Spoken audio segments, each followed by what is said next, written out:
There are three things about this PowerPoint. Number one, its primary usefulness is to help you with the social determinants of health paper that you need to write as a separate assignment, as well as to support what you're doing in your final population health paper. Secondly, because of that, there's very little to look at for the exam. I have marked slide 3 and 4. And third, this is the only audio for this PowerPoint. Otherwise, the notes have been put into this slide.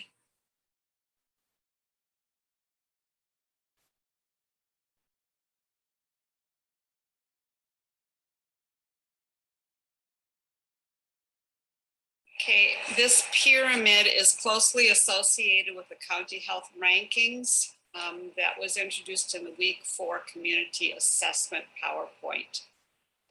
The entire PowerPoint slide is taken from the article on systems thinking that is included in the Cutts and Cochran Chapter 2 article that I have loaded into Canvas in week 6. And I'm going to just read parts of it. So since the bottom tier of this pyramid is the one that's most influential, let's just start first of all with defining what systems thinking means. And then I'm going to look at each tier sequentially starting at the bottom. So systems thinking is defined by Ash et al. As a practice that takes a comprehensive approach to complex events or phenomena seemingly caused by a myriad of isolated, independent, and usually unpredictable factors. It shifts the mind from seeing parts to seeing whole. That's why it's called system thinking. From seeing people as helpless reactors to seeing people as active participants in shaping their reality. So the essence of systems thinking lies in the shift of thinking to see interrelationships rather than simply linear cause-effect chains. Then let's start looking at these tiers. We're going to start with the bottom tier.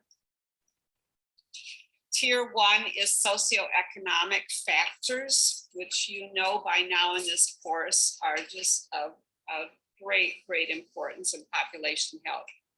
This lowest tier represents changes in socioeconomic factors such as poverty reduction, quality educational systems, healthy and affordable housing, etc. These changes have the greatest potential impact on health outcomes because they affect fundamental conditions in life and simultaneously reach broad segments of society. As we know, up to 40% of life expectancy can be impacted by socioeconomic factors. The next tier up is called changing the context to make the individual's default decisions healthier. This tier includes interventions that change the environmental context to make healthy options the standard, regardless of education, income, or social services. And then they go on to give examples. In each instance of these examples, the individual does not need to think about choosing a health option. It is the norm. And that would be profound if we got to stage 2 or tier 2. The third tier is long-lasting protective interventions. This tier includes one-time or infrequent protective interventions that do not require ongoing clinical care, such as immunizations, colonoscopies, and smoking cessation programs. Because these interventions operate by reaching people as individuals rather than through a broader-based policy strategy, they typically have less impact on population health outcomes than the bottom 2 tiers of this pyramid. Now we're at the 4th tier, clinical interventions.